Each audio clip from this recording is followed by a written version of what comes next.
De nombreuses entreprises se présentent maintenant comme des entreprises sociales et proclament qu'elles ont à la fois un but économique et visent le profit, et un but social et visent le bien commun.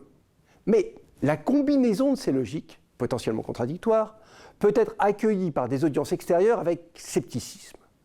Un cas classique est l'investissement socialement responsable, qui, pour certains, n'est pas assez financier, et pour d'autres, pas assez socialement responsable. C'est ce que nous avons appelé dans notre recherche, avec Nicolas Dahan de Seton Hall University, le handicap de l'hybridité.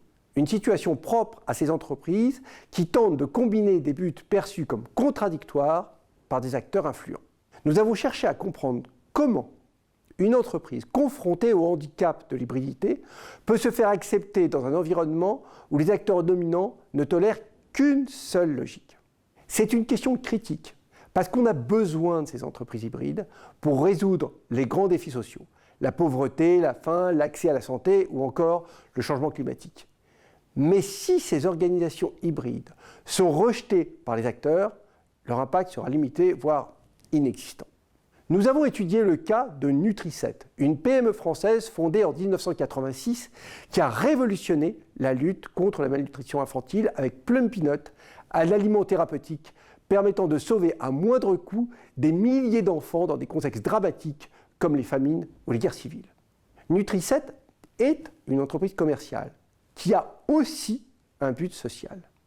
Mais en 2009, Médecins sans frontières a lancé une grande campagne pour exiger d'entreprises qui fournissent des produits de santé, dont Nutri-7, qu'elles renoncent à leurs brevets. Pour l'ONG, il fallait éviter le plus possible de breveter des produits dans le champ de l'humanitaire, et si des brevets existaient, il fallait les ouvrir le plus largement possible, notamment avec les pays du Sud, pour favoriser une production locale. De nombreux autres acteurs se sont joints à Médecins sans frontières, que ce soit des ONG classiques ou des ONG liées à des industriels, notamment des entreprises américaines qui auraient pu concurrencer massivement Nutri-7 si l'entreprise avait renoncé à son brevet.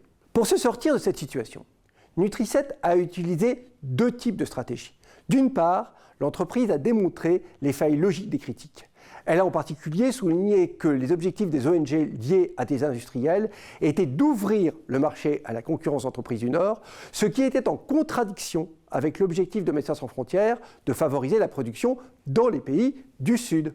D'autre part, elle a réaffirmé qu'elle partageait les valeurs de Médecins sans frontières et a augmenté son réseau de partenaires produisant du Plum Peanut dans les pays du Sud. Mais ce faisant, Nutri-7 a souligné qu'elle avait besoin de ce brevet pour protéger son action et ses partenaires contre les grandes entreprises multinationales du Nord qui, elles, n'avaient pas cette double mission économique et sociale. C'est donc en démontrant auprès des acteurs les plus puissants du champ humanitaire la complémentarité et non la tension des logiques commerciales et sociales que Nutri-7 a surmonté le handicap de l'hybridité. Au-delà du cas Nutri-7, notre recherche invite à réfléchir aux synergies et aux complémentarités entre les logiques commerciales et sociales.